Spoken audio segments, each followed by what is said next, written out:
tes. Assalamualaikum warahmatullahi wabarakatuh.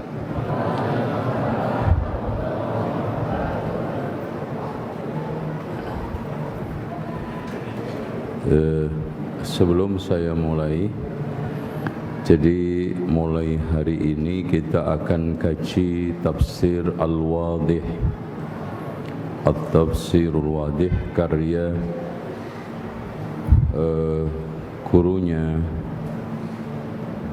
Syekh Al-Albani dan juga Syekh masyhur yaitu Muhammad Nasib Ar-Rifa'i, yang beliau juga memiliki kitab Al-Mukhtasar Tafsir Ibnu Katsir.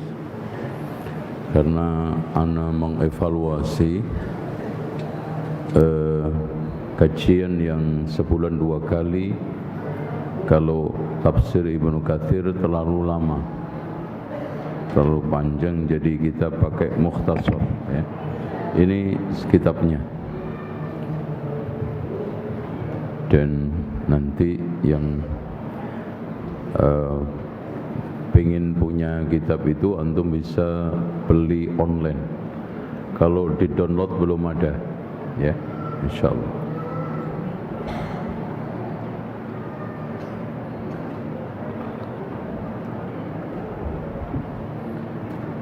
Bismillah. Innal hamdalillah nahmaduhu wa nasta'inuhu wa nastaghfiruhu wa nastahdiih wa na'udzu billahi min shururi anfusina wa sayyiati a'malina.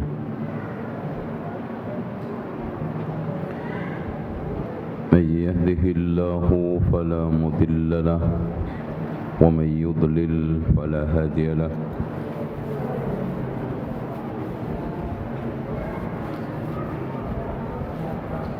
أشهد أن لا إله إلا الله وحده لا شريك له وأن محمدا عبده ورسوله.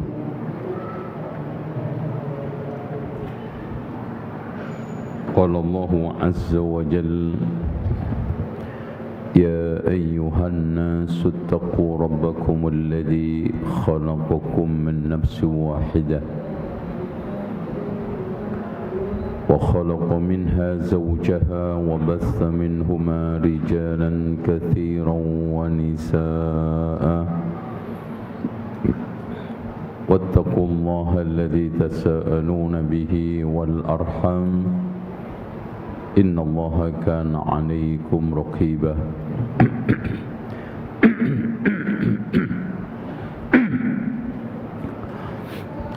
وقال تبارك وتعالى: يا أيها الذين آمنوا اتقوا الله حق تقاته ولا تموتن إلا وأنتم مسلمون. وقال عز وجل: يا أيها الذين آمنوا اتقوا الله وقولوا قولا سديدا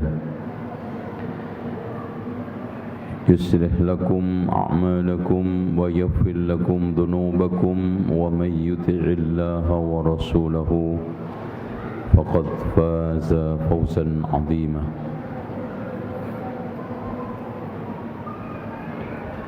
فإن خير الحديث كتاب الله وخير الهدي هدي محمد صلى الله عليه وسلم وشر الأمور محدثاتها وكل محدثة بدعة وكل بدعة ضلالة وكل ضلالة في النار.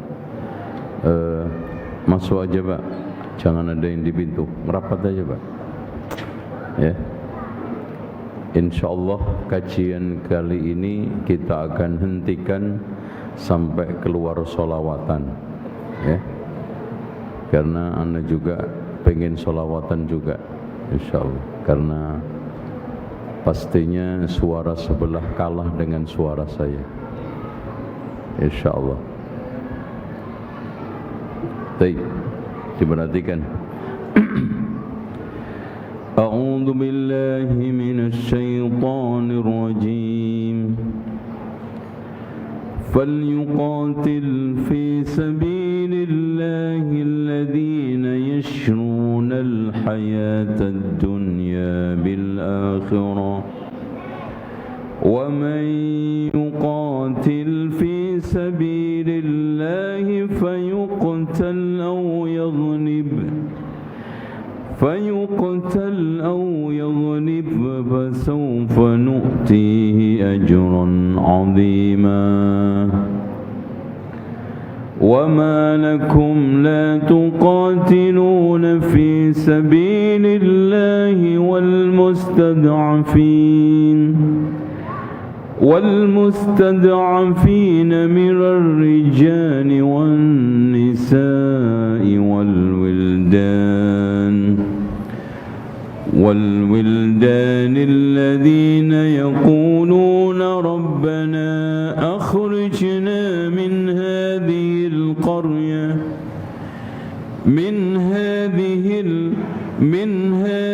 القرية الظالم أهلها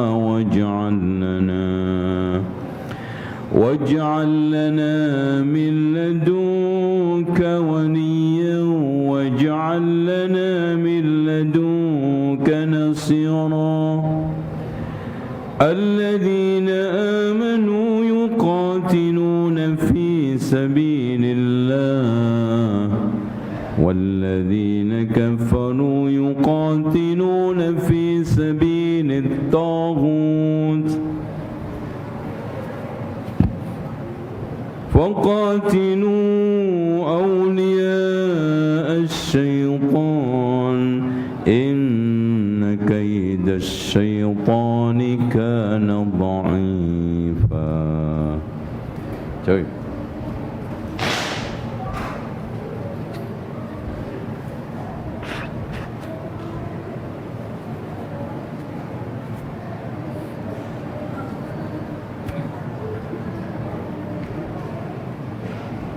فليقاتل في سبيل الله الذين يشرون الحياة الدنيا بالآخرة.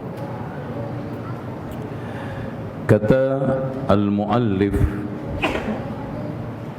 Syekh Al-Allamah Muhammad Nasib Ar-Rifa'i, falyukhlis fil qital, hendaknya seorang itu mengikhlaskan di dalam berjihad, ya, karena jalannya udah benar. Yang bisa membatalkan amal itu karena tidak ikhlas. Dan ini perintah bahwa Islam itu tidak bisa maju tanpa jihad. Agama Allah itu tidak akan bersyiar kecuali dengan jihad.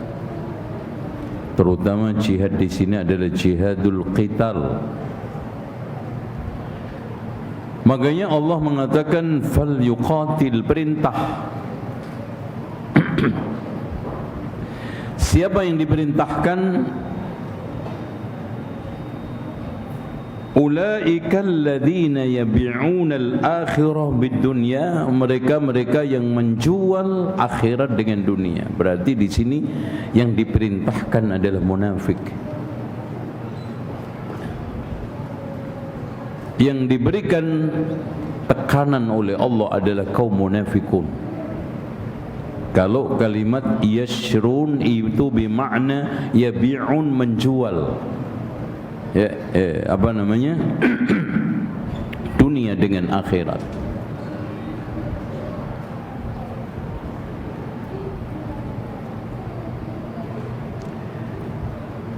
Tetapi kalau yang dimaksudkan falyuqatil fi sabilillahi alladhina yashruna bima'na yashtarun, membeli. Berarti di sini yang dimaksudkan adalah al-mu'minun, ay yashtaruna al-akhirah bid-dunya, membeli akhirat dengan dunia, bukan menjual akhirat dengan dunia. Kalau sekarang menjual akhirat dengan dunia, siapa? Munafik. Kalau menjual dunia untuk ditukarkan dengan kemuliaan akhirat, siapa? Al-mu'minun. Itu harusnya kita. Ya. Jadi dagangan kita itu adalah dagangan akhirat, kemuliaan akhirat. Makanya kata Imam Ibnu Hazm, la yarul mu'min thamanan illa al-jannah.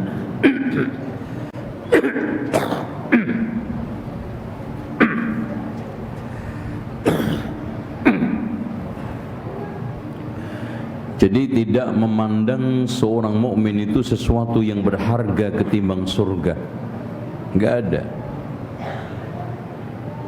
Jadi kalau dagangan kita itu adalah dagangan akhirat, yang kita perjualbelikan adalah demi keuntungan akhirat, beruntung secara abadi. Tetapi kalau sekarang ini yang kita perjuangkan akhirat untuk keuntungan dunia, maka itu manusia menjadi sumber fitnah.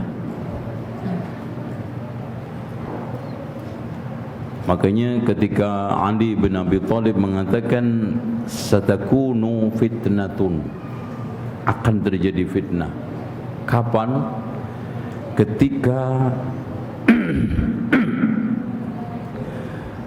Ketika sekarang ini dunia dicari dengan cara akhirat,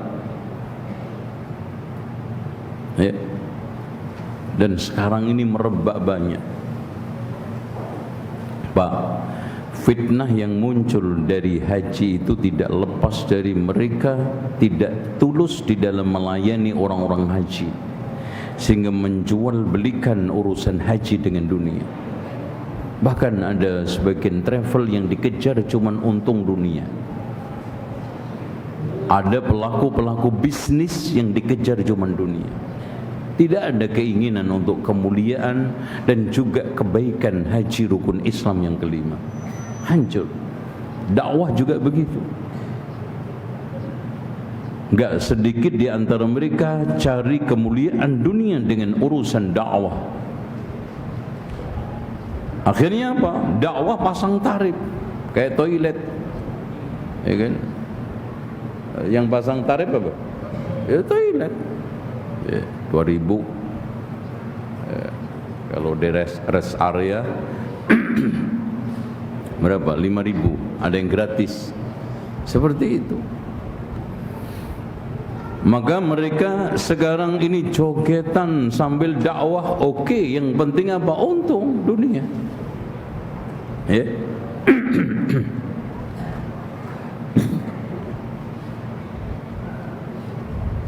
Ini murid ngaji apa main-main ini? Kalau main-main nggak usah ikut. Udah, belum apa-apa udah nyungsep, gimana? Makan nasi gorengnya dia.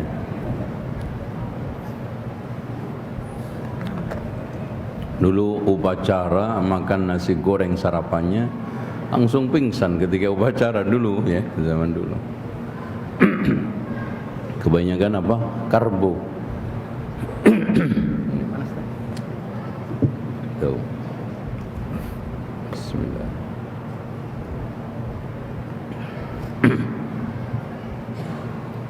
Baik, kita lanjut. Li'annaha hiya ad-darul baqiyah al-khalidah. Karena akhirat itulah yang kekal. Kullu man 'alaiha fan, dunia itu sementara, Pak. Antum sekarang merawat kayak apapun rumah antum hancur, lapuk. Antum sekarang rawat jabatan antum, karir antum, suatu ketika akan dibatasi oleh kematian. Dunia itu cuman cirinya dua kok. Dunia meninggalkan kita atau kita meninggalkan dunia. Yang kekal cuman apa? Al-akhirah. Makanya walal akhiratu khairun wa abqa. Antum cari akhirat. Apakah kita menyangka dengan kita cuma ngaji seminggu sekali atau sebulan sekali atau 2 kali antum telah memerankan peran besar di Islam? Antum lihat sekarang bagaimana sahabat-sahabat mulia kehilangan nyawa, kehilangan rumah, kehilangan karir. Bahkan Abdurrahman bin Auf itu ketika hijrah cuman bawa baju tok. Menjadi orang paling miskin ketika itu. Kemudian tidak selang lama karena dia pandai berdagang, dulluni ala suq, tunjukkan pasar, menjadi orang kaya raya. Ini cara menanggulangi krisis apa? Menghidupkan jual beli. Itu cara Islam di dalam menanggulangi krisis apa? Meramaikan pasar, menggerakkan pasar, menggerakkan jual beli. Itu konsep Islam. Itu yang dilakukan oleh Abdurrahman bin Auf.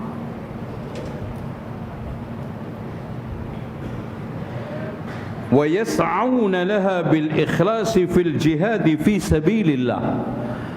Mereka berusaha untuk mengikhlaskan jihad kepada Allah di jalan Allah, wali wajhil karim, di dalam rangka untuk mengejar ridhonya yang mulia.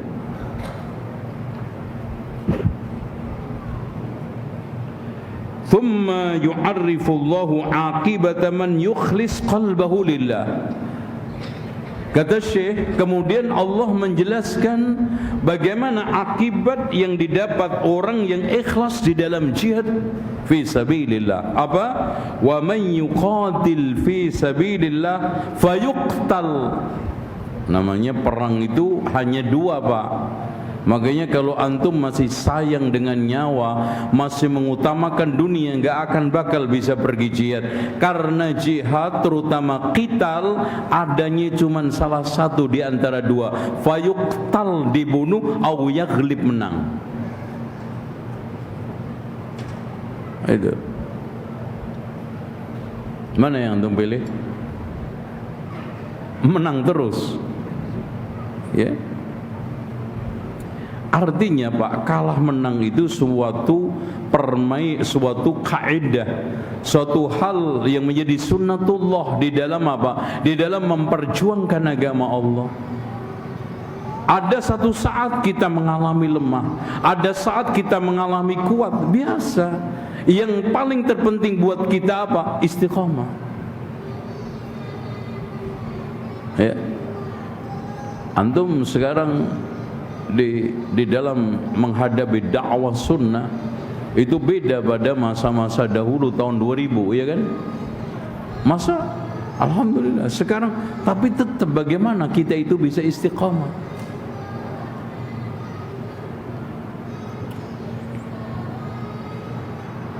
Makanya di sini wa may yuqatil fi sabilillah, karena jihad kita bukan di dalam rangka untuk mententarkan kita, bukan di dalam rangka semata-mata mencari ghanimah, tapi Rasulullah sallallahu alaihi wasallam man qatala litakuna kalimatullahi hiyal ulya, untuk meninggikan agama Allah.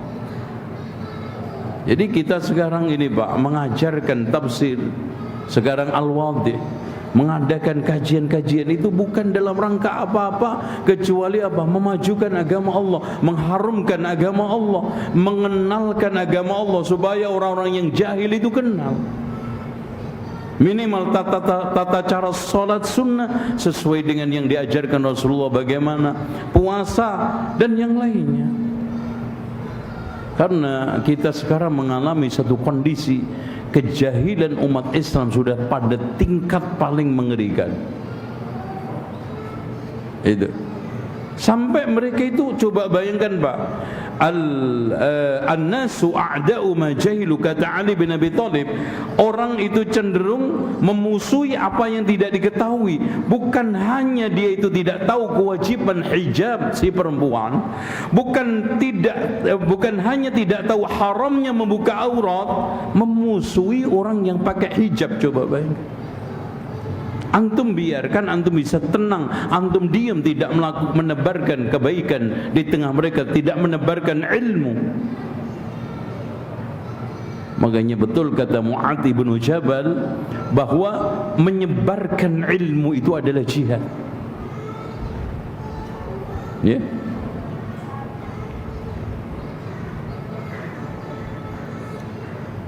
Mas, agak depan. Enggak cocok. Antum agak lagi. Gitu. Antum ambil aja enggak apa. Ya. Baik.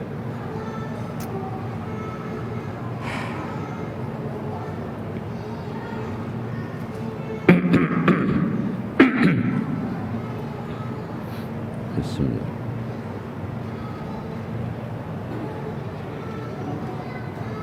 Kata-kata Syekh, falyuqatil fi sabilillahi ta'ala mukhlishan qalbahu lillah aw yaghlib a'da Allah wa yantasir alaihim biidznillah fil ma'rakah. Menang, mengalahkan mereka, memukul mundur mereka, menjauhkan mereka dari mana? Dari perusakan-perusakan yang dilakukan kepada kaum muslimin. Karena ikhwah sekalian, Masya Allah ya, orang mukmin itu kalau perang untuk meninggikan agama Allah, untuk melestarikan kehidupan yang lebih mulia. Sementara orang-orang kafir itu perang untuk merusak. Makanya mereka enggak pedulilah perempuan, anak-anak, orang tua dibabat habis. Ya. Itu dimanapun antum lihat, baik yang terjadi kemarin di Ambon, di Poso, apalagi sekarang di Palestina, sama. Mereka seperti itu. Kita mengharamkan membunuh wanita, mengharamkan membunuh anak-anak, bahkan pohon pun tidak boleh kita rusak. Coba. Itu. Kenapa? Karena kita untuk kemuliaan, untuk menegakkan agama Allah. Roh kita adalah roh akhirat, bukan yang mengejar keuntungan dunia sesaat. Makanya mereka ketika perang eksploitatif, mereka ketika perang menjajah, mereka ketika perang menghancurkan apa yang dia bisa hancurkan, yang penting menang. Tuh. Adapun kita, kata Allah, fasawfa nu'tihi ajran 'azima, yang kita cari adalah apa? Pahala yang besar. Maka kata Rasulullah, wa takaffalallahu lil mujahid fi sabilillah, Allah menjamin orang-orang yang jihad di jalan Allah, idza tawaffahu, ketika Allah wafatkan, ayyudkhilahul jannah, Allah masukkan surga, au yurji'ahu ila maskanihi alladhi kharaja minhu, Allah kembalikan ke kampung halamannya, bima nala min ajrin, dia dapat juga pahala fil qital fi sabilillah, dan juga dia mendapatkan ghanimah. Tuh. Dan ghanimah itu Masya Allah. Coba bayangkan kalau kita perang dengan satu negara yang kaya raya, Masya Allah. Makanya Umar bin Abdul Aziz itu anaknya ditinggal dalam keadaan miskin-miskin, tapi setelah besar, Masya Allah, mereka semua 9-9-nya rajin jihad menjadi kaya raya. Itu. Kalau sekarang satu orang mendapatkan 100 ekor unta aja, Masya Allah, belum lagi kudanya, belum lagi uangnya. Makanya jihad itu tidak ada istilah susahnya. Mati demi meninggikan agama Allah, menjaga, melindungi umat Islam, itu juga kebaikan. Antum hidup menang, itu juga menjayakan dinul Islam dan negara Islam, umat Islam, melindungi mereka dari penjajahan, dari serangan, dari kehinaan yang kalau kalah pasti dieksploitasi oleh orang-orang kafir. Gitu.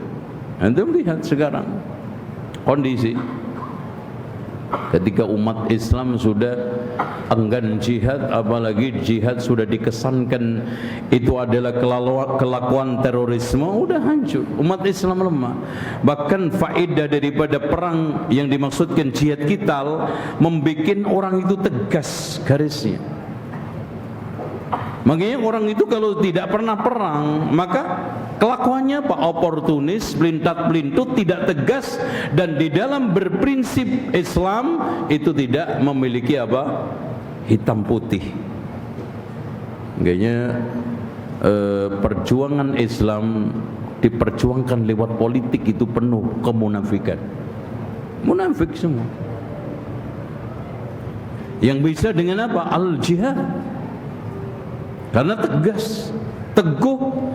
Yang ada itu cuman ini muslim, ini kafir, ini lawan, ini kawan. Ini sekarang di dalam rangka untuk menegakkan agama Allah, tidak basa-basi, maju tak gentar, membela yang benar.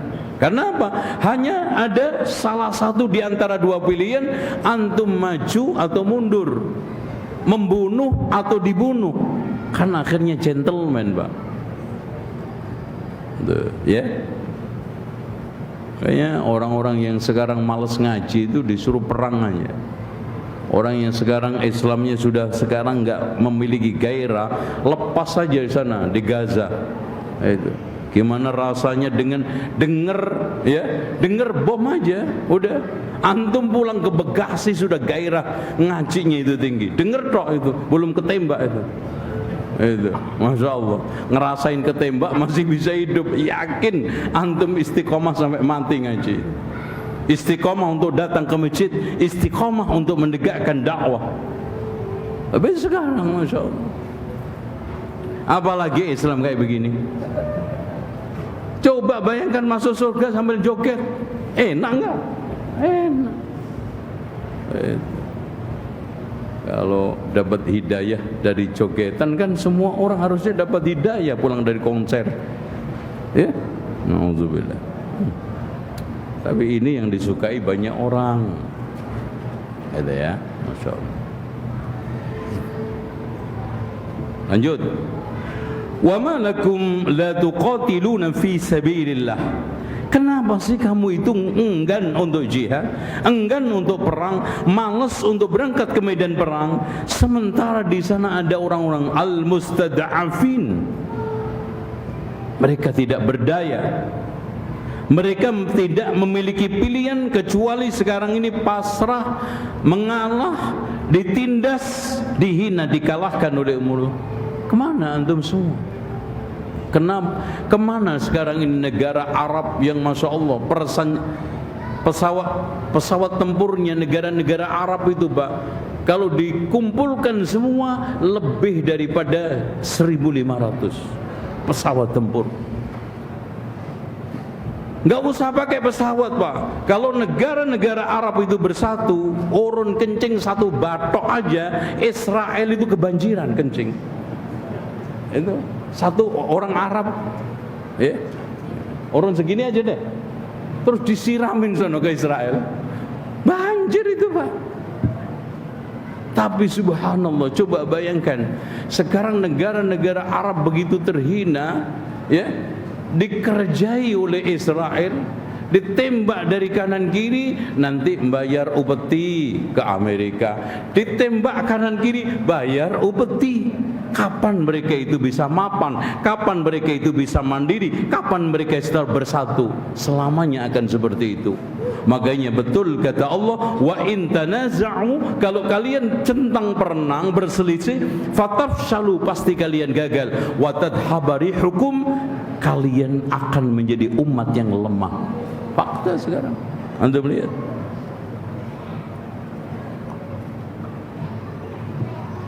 Oh, pesawat perangnya Saudi itu 400 lebih. Itu. Masa nggak berani satu pun nembak?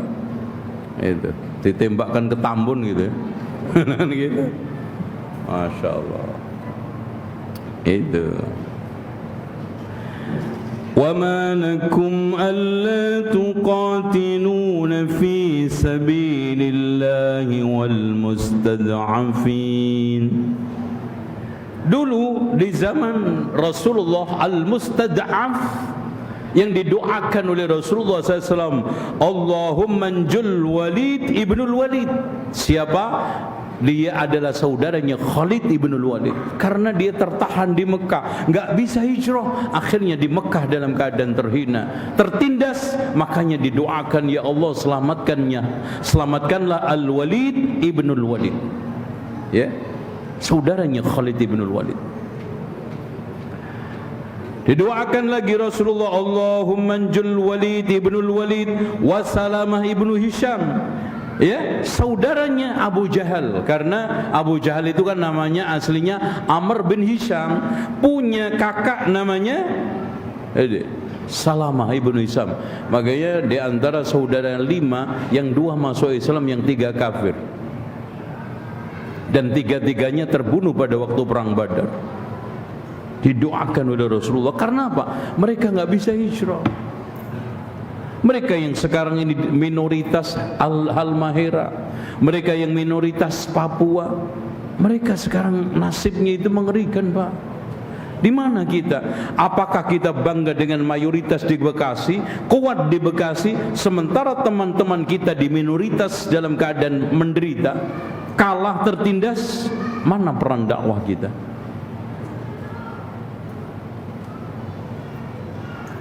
Makanya ditegur oleh Allah kita. Wa ma lakum allatu, kenapa kalian diam? Kenapa kalian tidak berperan untuk menyelamatkan Islam, menyelamatkan, meninggikan agama Allah, menyelamatkan umat Islam yang tertindas dan terhina? Kenapa antum diam 1000 bahasa? Sementara ratusan ribu yang meninggal dunia di Palestina, puluhan ribu yang mereka sekarang ini digorok, disembelih di Myanmar. Mereka sampai sholat aja tidak bisa. Di mana? Di Kamboja, di Vietnam. Ya alhamdulillah kita masih untung bisa kajian. Coba antum ke Fatani, coba ke Thailand, ke Vietnam, bisa seperti ini kajian? Tidak bisa.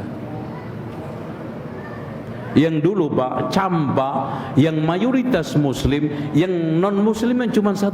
Sekarang kebalik, umat Islam cuma 0,5% di sana.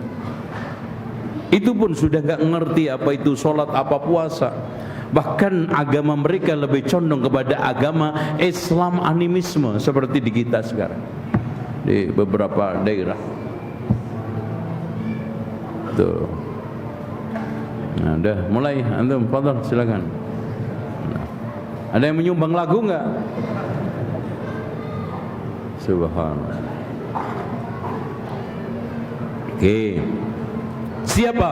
Al-mustad'afin minar rijal, seperti Walid ibnul Walid, Salamah ibnu Hisham, wa Ayyash ibnu Abi Rabi'ah.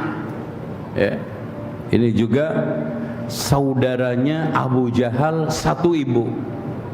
Jadi ibunya Abu Jahal itu kawin dengan Abu Rabi'ah, ya. Kemudian memiliki anak namanya Ayyash. Jadi Ayyash ini saudara Abu Jahal seibu. Minar rijal wan nisa'i, bahkan Abdullah ibnu Abbas, saya, orang tua saya, dan juga ibu saya termasuk minal mustad'afin, tertahan tidak bisa hijrah ketika itu di awal di Mekah. Gitu. Wal wildan anana alladzina yaquluna rabbana akhrijna min hadhil qaryah. Coba Pak, orang-orang Palestina yang sekarang terkepung, mereka hampir nyaris berdoa seperti doa ini, ya Allah, keluarkan saya dari Gaza untuk supaya bisa makan. Keluarkan saya dari Gaza supaya saya bisa menghirup udara, hanya sekedar saya bisa tersenyum walaupun sekali, agar bisa berpakaian. Rabbana akhrijna min hadhil qaryah zalim ahluha. Tapi apa daya, nggak bisa. Al-zalim ahluha. Ini zalim dari mulai pimpinannya sampai semua pasukannya. Al-zalim. Apa urusannya dengan perempuan? Apa urusannya dengan pelaparan anak-anak? Apa urusannya sekarang ini pembantaian di tempat-tempat pengungsian? Perang itu yang gentle, pasukan dengan pasukan. Tapi itulah watak daripada agama kufur dan orang-orang kafir, selalu Rabbana akhrijna min hadhil qaryah adh-dhalim ahluha bil kufri wasyirki waj'al lana min ladunka waliyan. waj'al lana min ladunka nasira. Kenapa Allah mengulang doa waj'al lana berulang-ulang? Penekanan akan pentingnya pertolongan datang dari Allah, karena kondisi terjepit yang mereka itu butuh emergensi bantuan. Waj'al lana min ladunka wali. Apa maknanya al-wali? Pelindung untuk mendatangkan manfaat, wa nasira, penolong di dalam rangka untuk menolak madarat dan juga bahaya. Enggak ada kecuali Allah. Waj'al lana min ladunka waliyan, di dalam mendatangkan makanan, rizki, asupan, air dan berbagai macam bantuan-bantuan mereka. Bahkan mereka berhari-hari tidak bisa makan, berhari-hari tidak mandi, berbulan-bulan hanya pakaian satu helai. Waj'al lana min ladunka nasira. Semoga mereka-mereka yang membantai orang-orang lemah, menghadapi orang-orang perempuan, anak-anak dengan senjata. Wallahi ya ikhwan, andaikan mereka tanpa senjata pun cukup bisa mengalahkan mereka. Seperti sekarang ini apa? Kambing. Sehebat-hebat tanduk itu kambing, maka tidak akan bisa memenangkan pertempuran dengan anaknya macan. Tapi itulah mereka. Kita diam, kita tidak mencoba untuk berbagi, minimal doa. Doa kita saat tahajud, doa kita saat sujud, doa kita panjatkan kepada Allah untuk mereka. Ya. Baik. Makanya di sini yamna'u anna hawanana, ya Allah sekarang tolaklah kehinaan kami, wa yukhallisuna min asrina, bebaskan tawanan-tawanan kami. Faqad istajaba Allahu du'ahum, Allah akhirnya kabulkan doa mereka. Faminhum man hajar ilal Madinah, akhirnya diberikan kemampuan Allah untuk hijrah ke Madinah. Wa minhum man lam yastati, tapi sebagian mereka tidak mampu. Fa baqiya fi Makkah ila an futihat, dia tinggal di Mekah sampai kota Mekah itu dibuka oleh Allah. Wa wallan nabi alaihi Attab ibnu Usaid wa ansafa madlumahum min zalimihim. Masyaallah, alhamdulillah. Coba Pak, kalau antum sekarang buka YouTube kecil aja, sebentar aja, bagaimana anak-anak nasibnya, bagaimana perempuan, tapi tegarnya subhanallah. Sampai hari ini tidak ada satupun yang mereka itu mengadu mengeluh dengan kondisi yang cukup dahsyat seperti itu. Wallahi Pak, andaikan itu menimpa kita, itu sudah jeritnya 5 bulan, 10 bulan, mungkin 2 tahun lalu. Tapi mereka sampai hari ini bertahan, tegar teguh, karena mereka sudah biasa. Ya. Bahkan dari masa ke masa, dari zaman setelah Abdul Hamid kedua, ya, mereka hidup di pengungsian. Sampai sekarang masih ada itu pengungsian di Jordania, masih ada pengungsian di Suriah. Siapa mereka? Orang-orang Palestina. Tapi dalam kondisi seperti itu Pak, Masya Allah, pendidikan Palestina itu masih di atas Indonesia, kualitasnya 10. Masya Allah, antum cek aja di Google. Pendidikan Palestina itu masih terbaik, di atas Indonesia 10 dikit tingkatan. Masya Allah.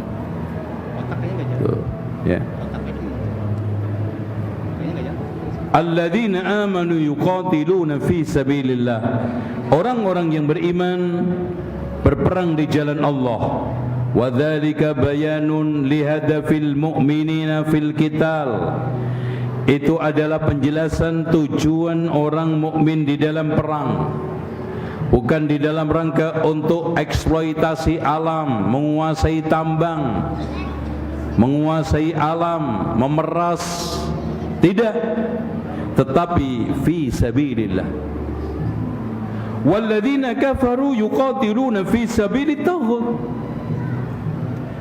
Makanya mereka tidak ingin mengejar kebaikan akhirat. Bagaimana dia semaksimal mungkin mendapatkan keuntungan besar di dalam perang-perang mereka secara duniawi dan materi. Makanya ada istilah pel. Terus gold. Terus mencari apa? Emas. Terus mencari apa? Gimana Pak? Antum kalah dengan sebelah kayaknya. Gimana Pak? Ini dilanjutkan ya ini?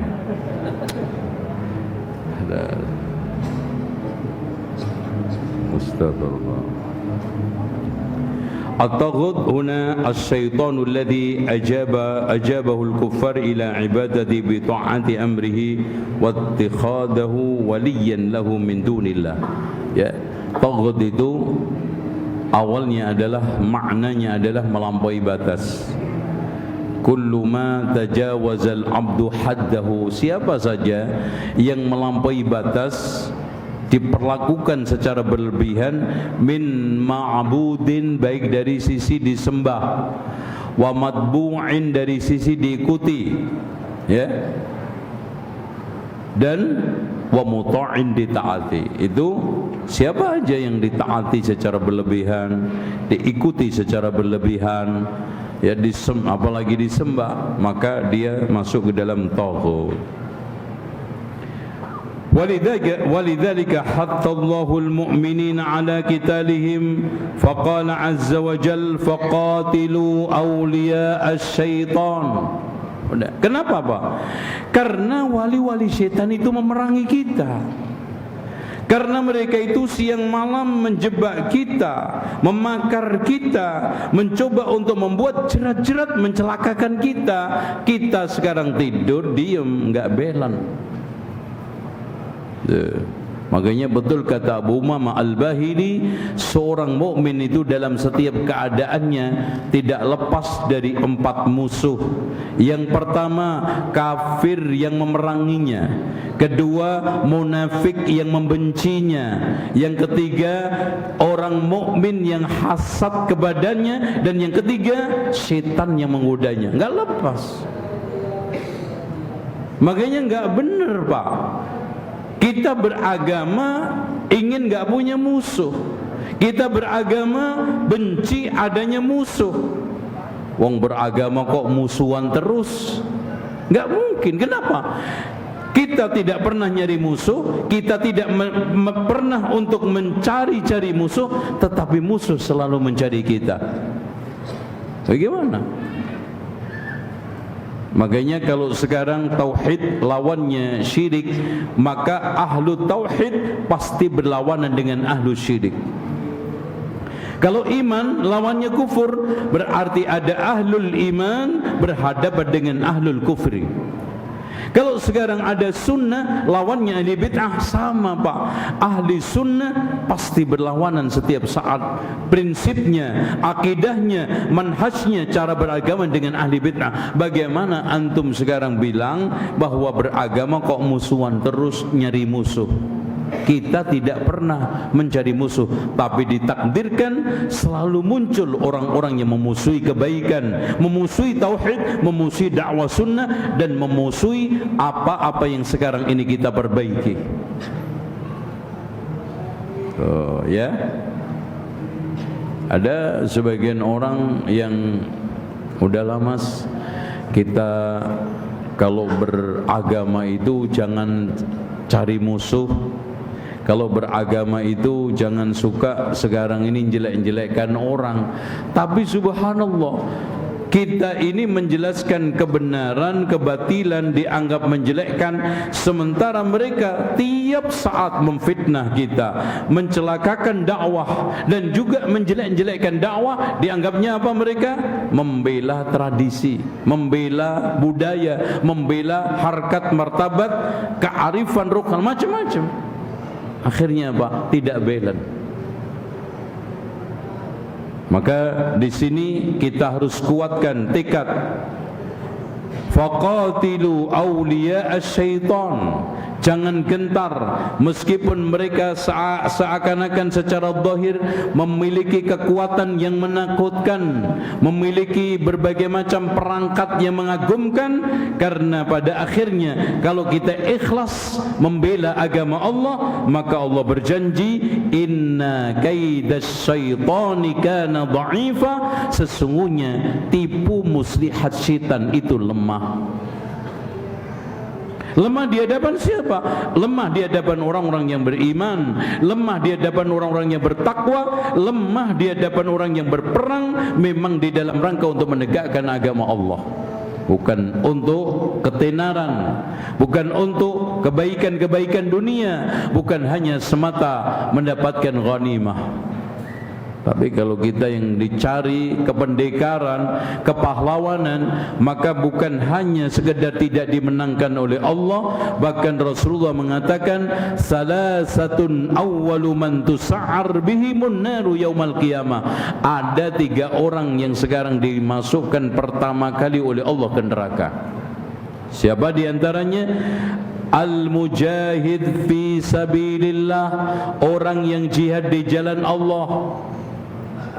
Didatangkan di hadapan Allah, kemudian ditanya, apa yang kamu lakukan dengan nikmat-nikmat yang telah aku berikan kepadamu fulan? Dia mengatakan, saya berperang di jalanmu ya Allah. Kadzabta, dusta, kamu berperang supaya dikatakan jariun, pemberani, pahlawan dan yang lainnya. Faqad qila, dan itu sudah dikatakan. Yang keduanya adalah alim dan qari, yang ketiganya adalah al-mutasaddiq fi malihi, wallahu a'lam. Baik. Kita manfaatkan tanya jawab aja, Pak. Biar suasananya agak sedikit cair, ya. Karena terganggu banget. Habis ini enggak tahu lagunya apa kan? Kita ngeraba-ngeraba kan enggak enak. Silakan.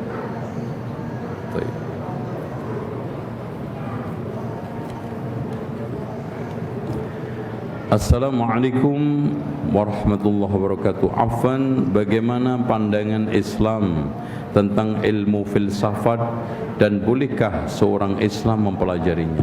Ada lagi sebelum filsafat yang kaitannya dengan tema dulu. Fadhal. Atau langsung aja enggak apa-apa. Fadhal. Itu Mas. Assalamualaikum warahmatullahi wabarakatuh. Ya. Mas Pak Ustadz, saya menanyakan perihal apa hukum jual beli saham. Itu aja. Terima kasih. Assalamualaikum warahmatullahi wabarakatuh. Ikhwas sekalian,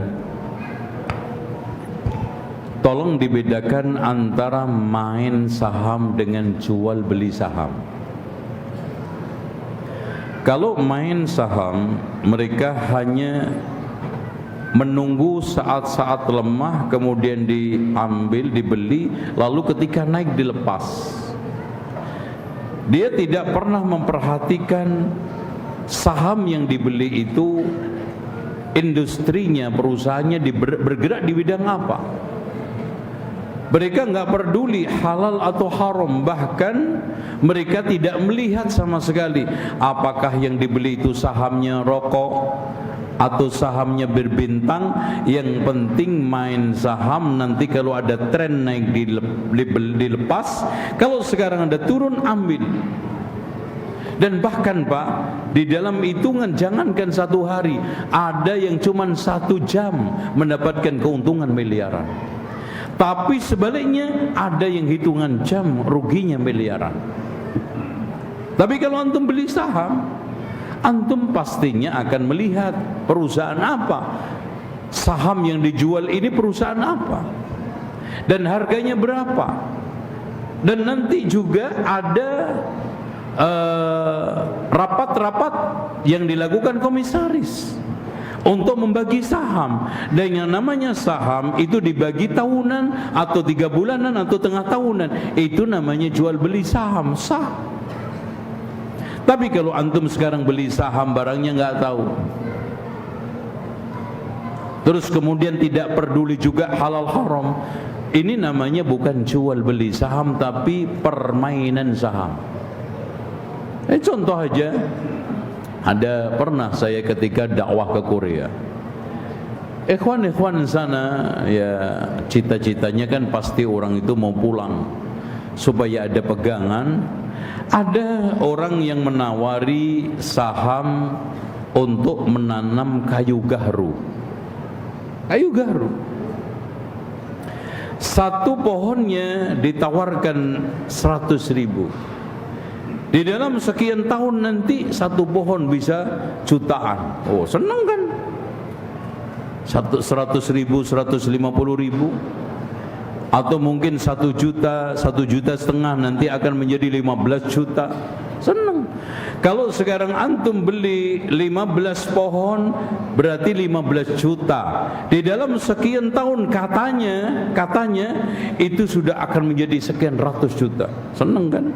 Wah, ini bagus nih untuk masa depan nanti kalau setelah kerja di Korea, kerja di Hong Kong, buat pegangan hidup.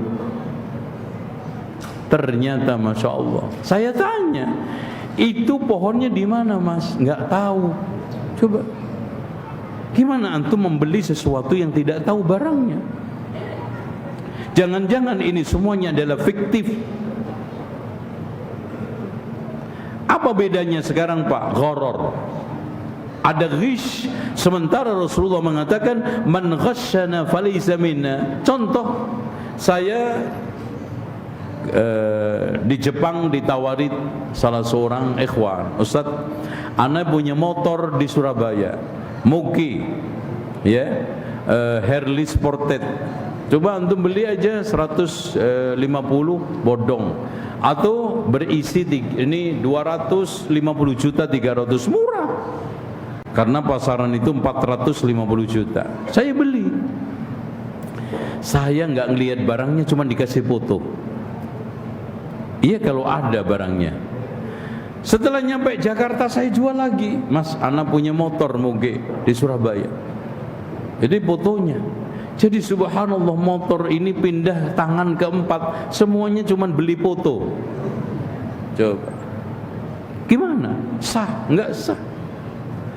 Dan bahkan dari tangan pertama 250 juta, tangan kedua 300 juta, tangan ketiga menjadi 350 juta, tangan yang keempat menjadi 400 juta, yang dijual cuma gambar, dan masing-masing untung berapa Pak?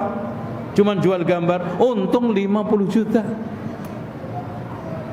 Yang terakhir mau ngambil motornya nggak ada. Jual beli apa itu? Masya Allah. Inilah yang dimaksud dengan al-gharar. Ini adalah jual beli yang barangnya belum dipindah, jual beli yang sekarang ini dia tidak tahu barangnya. Makanya syarat jual beli itu apa? Penjual, pembeli, barang yang dijual jelas dan saman, harganya juga jelas. Terus kemudian tempat transaksi. Sekarang nggak ada lima-limanya, yang ada cuma penjual pembeli tok. Barangnya nggak jelas, harganya tadi itu. Antum sekarang menghargai barang yang cuma foto tadi, dasarnya 300 juta itu apa? Mak beda sekarang ana jual, ya. Ini tab 10 juta ke antum. Dan terserah antum nanti jual lagi 11 juta. Antum jual lagi ke orang lain 12 juta atau mungkin 9 juta karena antum butuh uang cash, silahkan. Oleh karena itu, main saham dengan jual beli saham berbeda watak daripada transaksi dan juga keadaannya. Dan bahkan tidak sedikit orang-orang yang gila mendadak karena main saham. Tapi banyak orang yang juga kaya raya mendadak karena main saham.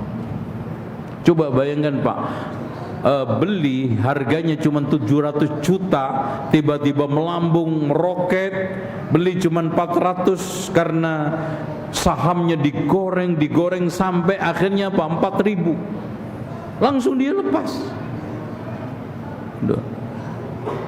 Nah, ini namanya penggorengan saham. Jadi saham itu bisa digoreng.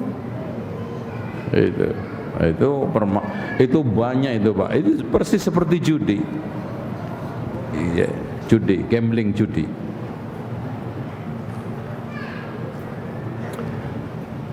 Afwan Ustaz, ana mau bertanya, apa hukumnya trending, apakah boleh atau tidak?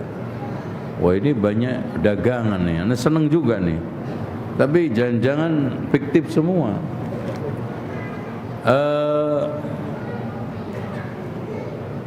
Ini pertanyaannya belum lengkap, coba dilengkapi. Trading apa? Trading itu kan jual beli aslinya. Yang model kayak apa? Tolong antum agak jelaskan lebih rinci. Kenapa mbak-mbak kita tidak pakai bahasa Belanda? Duh, masuk mbak-mbak ya? Kenapa mbak-mbak kita tidak pakai bahasa Belanda? Disebabkan dijajah Belanda. Ya tanya aja sama mbak-mbak itu. Ana juga nggak ngerti Mas. Tapi memang ada watak. Inggris kalau jajah itu untuk membentuk negara persemakmuran.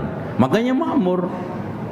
Makanya rata-rata negara yang dijajah oleh Inggris itu bahasa Inggrisnya bagus. Nah, Belanda itu menjajah murni untuk eksploitasi, untuk mengeruk alam dan membodohkan supaya terus bisa dikuasai, dijajah, dibodohkan rakyat setempatnya. Itu. Jangankan mereka dididik, diajarkan bahasa Belanda aja tidak. Makanya mereka mencoba untuk mengklasifikasi orang yang berhak untuk masuk ke sekolah Belanda dan tidak boleh. Dan rata-rata siapa? Mereka melakukan politik asosiasi, merangkul bangsawan, raden-raden, itu boleh sekolah di Belanda. Tapi kalau rakyat kecil, minim-minimnya sekolah di SR aja sudah bagus. Makanya dari sini mencoba Muhammadiyah dengan beberapa ormas ketika itu mendirikan pendidikan sendiri. Makanya disitulah muncul perlawanan keras. Makanya Muhammadiyah itu didirikan di dalam rangka untuk apa? Pertama, melawan kristenisasi yang diadakan oleh Belanda. Yang keduanya, sekularisasi pendidikan. Itu kan.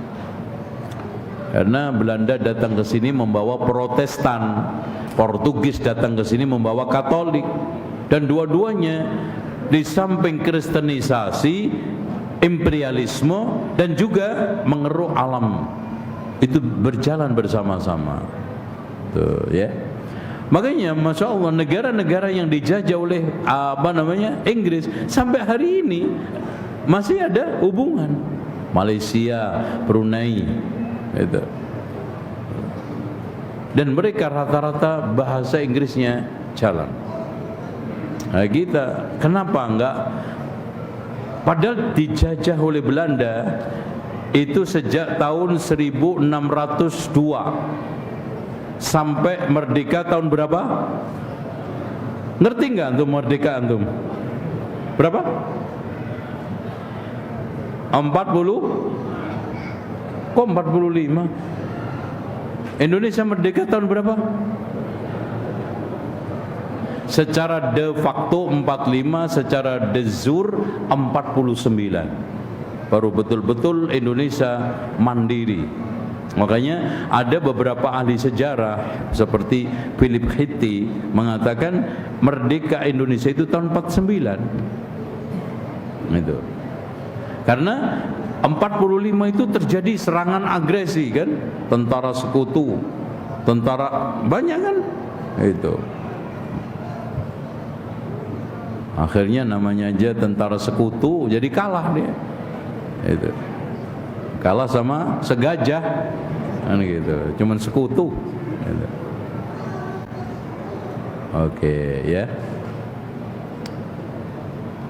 Sekarang boleh enggak kita bilang Gusti Allah? Hadirin sekalian, Gusti itu artinya apa? Ada yang tahu enggak? Gusti, ada yang tahu? Hah? Tanya sama Google deh. Artinya di KBBI, Gusti artinya apa coba? Coba, yang duluan. Apa artinya?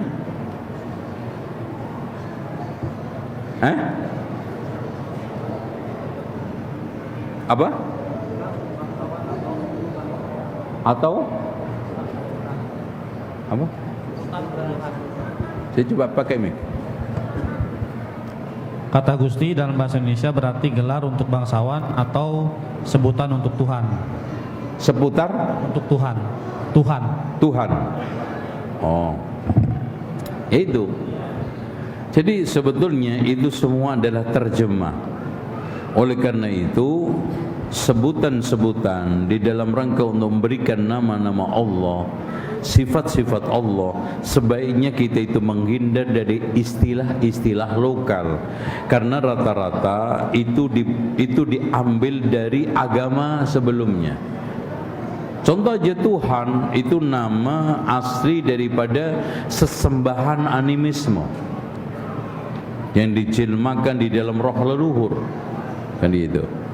Oleh karena itu, Gusti, dan kadang yang lebih parah lagi, Gusti itu dipakai untuk gelar manusia. Jadi sehingga dia bilang Gusti Allah, Gusti Pangeran, kan gitu. Pangeran siapa? Pangeran Sultan ini, Sultan itu. Pangeran itu juga gelar hulu, karena dari kalimat pangengeran, tempat berlindung seluruh manusia. Dan gelar-gelar raja kecenderungannya adalah hulu, makanya harus dihindarkan. Makanya di dalam bab tauhid kita dilarang memberikan gelar raja diraja, ya, dan yang lainnya. Karena apa? Karena itu ada hulu berlebihan. Bismillah, Ustaz, apa boleh beli saham perusahaan? Kok saham, mau banyak yang main saham nih. Beli saham perusahaan lewat APK yang sudah terafiliasi OJK, barang perusahaan dan hasilnya jelas, tapi proses kita saat membeli saham perusahaan untuk sampainya belum paham apakah boleh. Ya itu tadi intinya,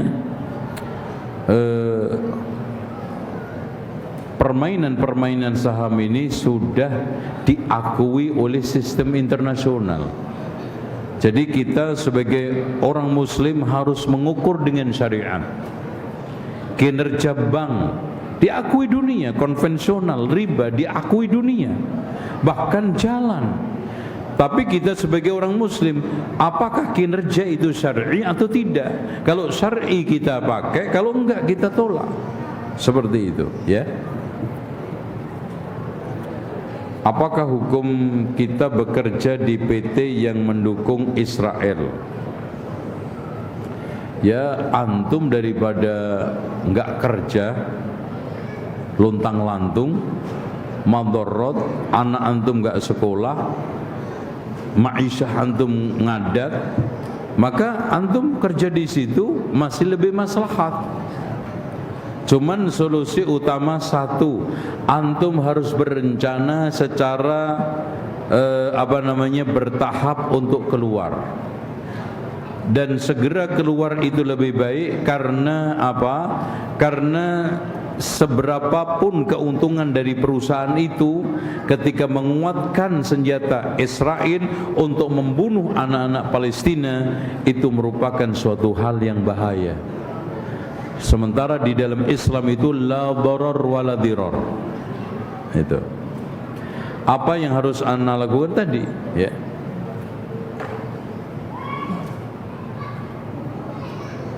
Ada lagi yang tanya? Assalamualaikum. Baik, apa hukumnya? Apa ini bid'ah? Apa ini? Kadang karena terkadang pasiennya udah dewasa, apa batasan-batasannya? Apa hukumnya bidan sunat? Oh, Ya kalau laki nyunat laki, perempuan nyunat perempuan nggak ada masalah. Nah sementara melihat auratnya orang dewasa di dalam rangka hal-hal yang darurat nggak ada masalah. Ya, karena apa? Khitan bagi laki-laki itu wajib. Sementara dia tidak akan bisa menunaikan kesempurnaan Islam kecuali harus khitan, maka masuk ke dalam kaidah ma la yatimul wajib illa bihi fahuwa wajib. Kewajiban apapun tidak bisa sempurna kecuali dengan sesuatu itu, maka sesuatu itu wajib. Alias dia tidak bisa berislam dengan baik kecuali khitan, maka khitan itu wajib. Dan dia tidak bisa khitan sendiri. Antum bisa khitan sendiri? Itu harus dikhitan dokter. Makanya si dokter ini di dalam rangka apa? Menyempurnakan kewajiban Islam pasiennya yang baru masuk Islam. Maka jadinya mimbabid darurat melihat aurat seseorang untuk meminimalisir yang nyunat laki-laki. Bedan, ada nggak yang bedan laki-laki? Hah? Ada nggak? Hah? Pak, ada nggak bedan laki-laki? Tolong dijawab. Ada nggak? Hah? Nah yang kalau bedan laki-laki namanya apa? Hah? Mantri. Muskilah. Kalau bedan mengkhitan mu'allaf baru masuk Islam. Itu. Cari dokter yang laki-laki, ya. Selagi masih memungkinkan untuk mencari dokter laki-laki, maka haram hukumnya bedan ini melihat aurat pasien untuk nyunat. Ya kecuali yang disunat bayi umur 3 tahun, umur 4 tahun belum balik. Tapi kalau sekarang umur 14, apalagi 14 kebalik, itu kan gitu, bahaya. Itu kan gitu. Aduh.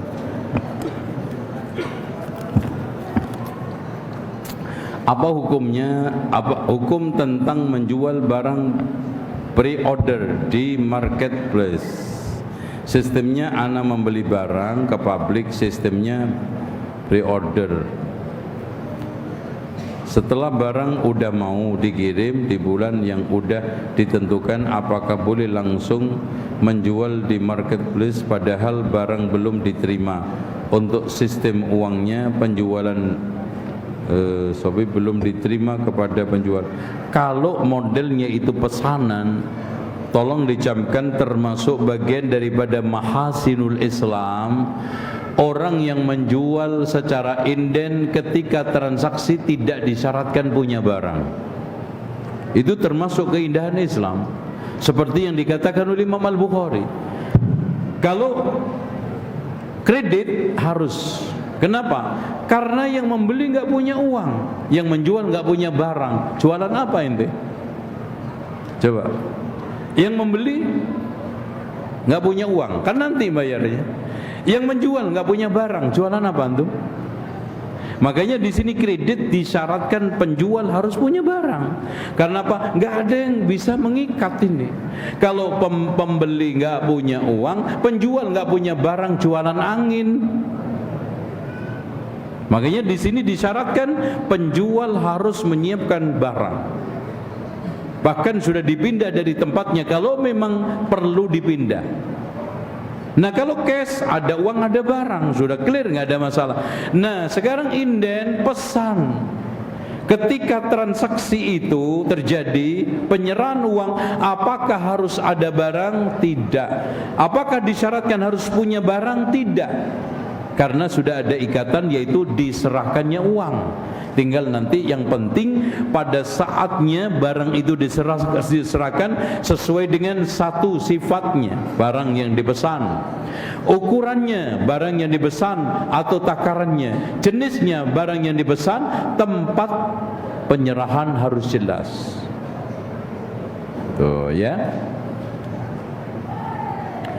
Untuk sistem uangnya, penjualan di Shopee belum diterima kepada penjual karena penjual menerima uang ketika barang sampai ke pembeli. Jazakumullah khair. Wah, ini Shopee itu hanya sekedar wakalah. Ini transaksinya adalah transaksi wakalah. Ya. Yang paling penting ada uang, ada barang, itu namanya cash. Ada uang, barangnya nanti namanya kredit.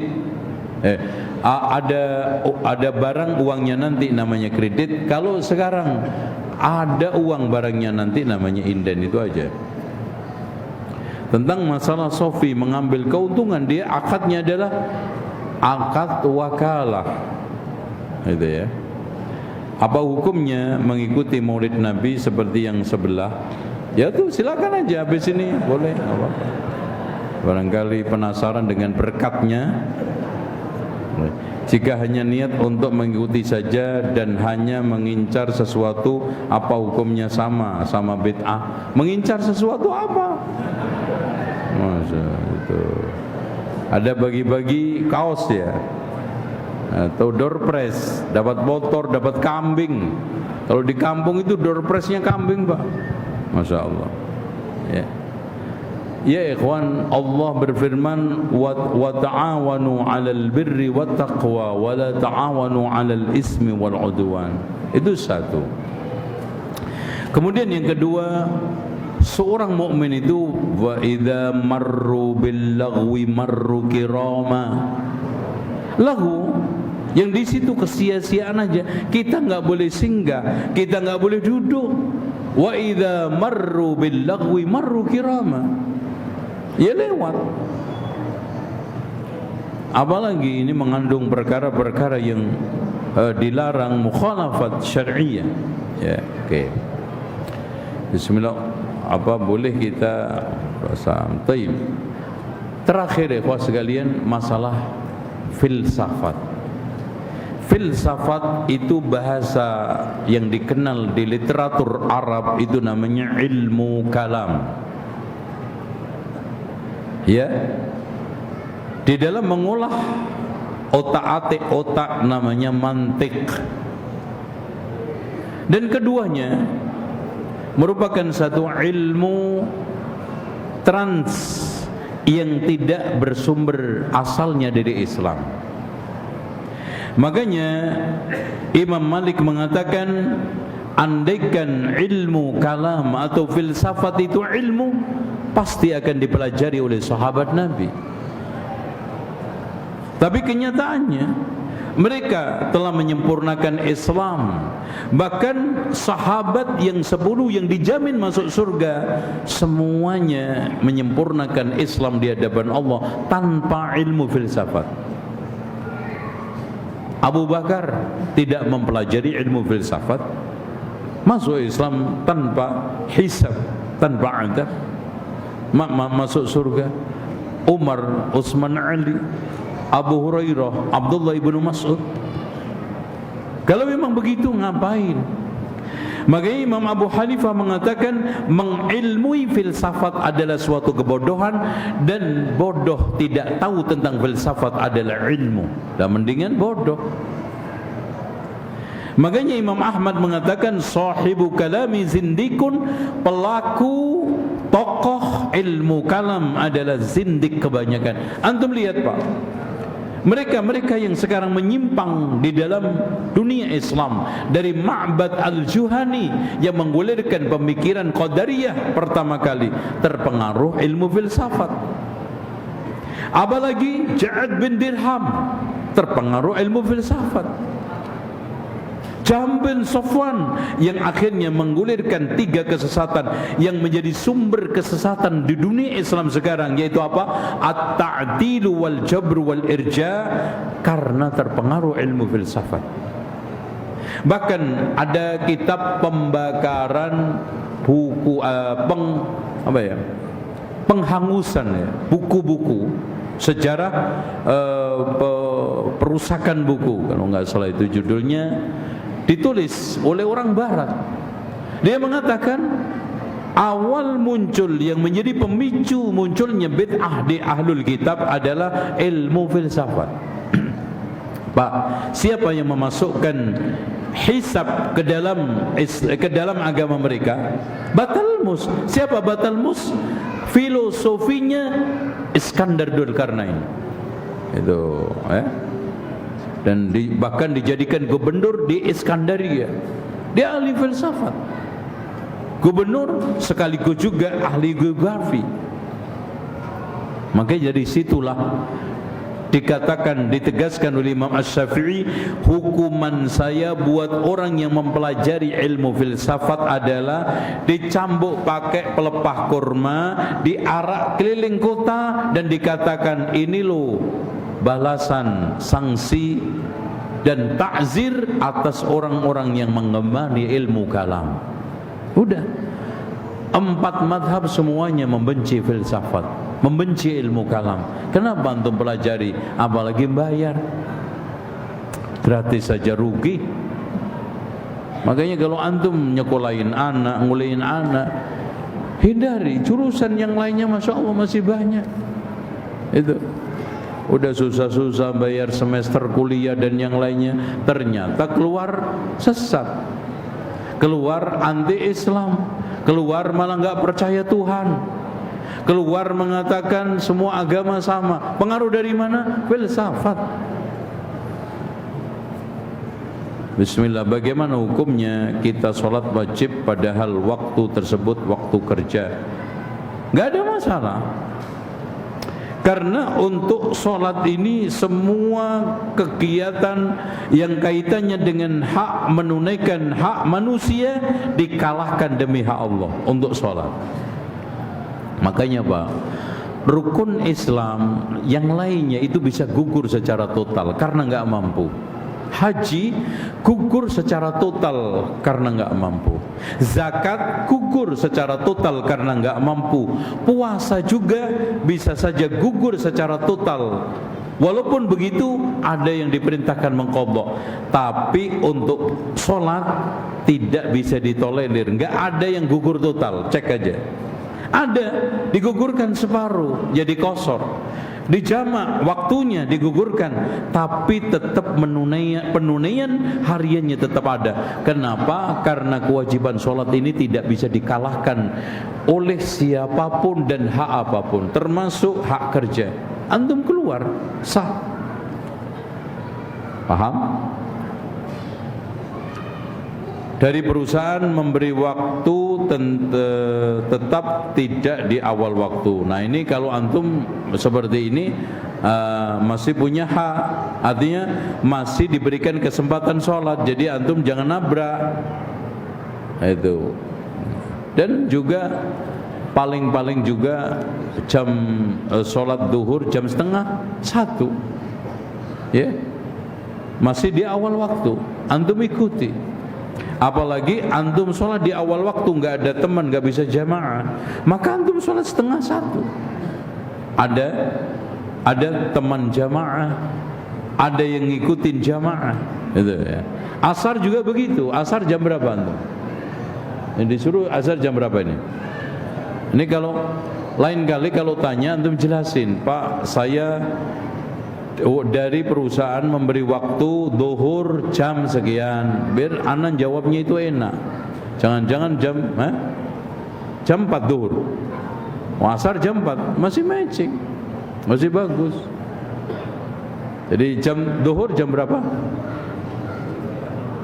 Enggak dikasih waktunya oleh perusahaan, udah bagus. Jadi antum jangan sekarang ini nyolong keluar sendiri, akhirnya pertama antum akan dinilai oleh perusahaan dengan penilaian yang negatif. Yang kedua, antum nggak bisa sholat berjamaah karena yang lainnya semua jam 12:30. Tuh, ya. Kecuali antum dilarang total nggak boleh sholat, dilarang total antum nggak bisa sholat. Nah itu antum boleh.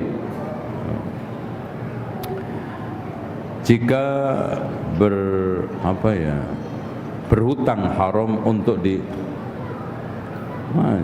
pertanyaannya apa ini? Bismillah. Apa hukumnya belatung ya? Belatung haram, tidak dimakan. Dan apa hukumnya belatung memakan daging? Ini yang ditanya belatungnya apa dagingnya? Hah?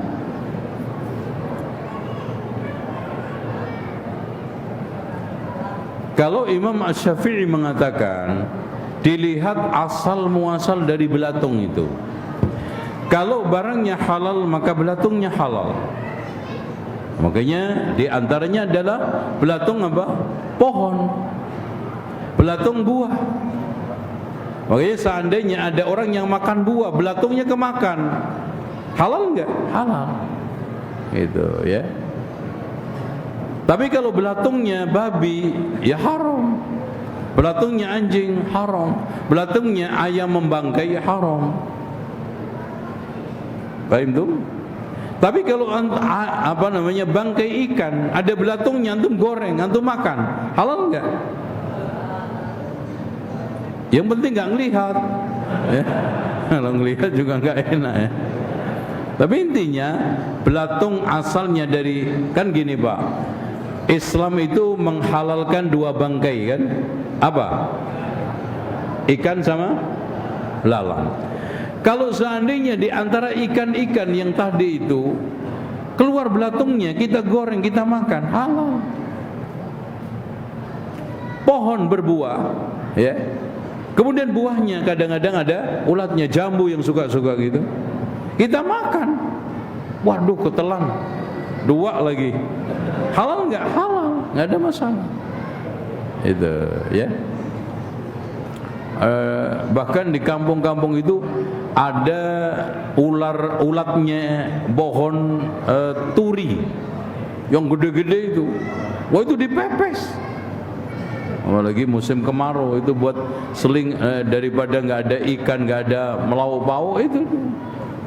Ini menurut pendapat yang roji, yang kuat tadi itu, dilihat dari asal muasal barangnya. Kalau halal mengikuti hukum halal barangnya, kalau haram maka haram. Itu ya tentang belatung. Wallahu a'lam.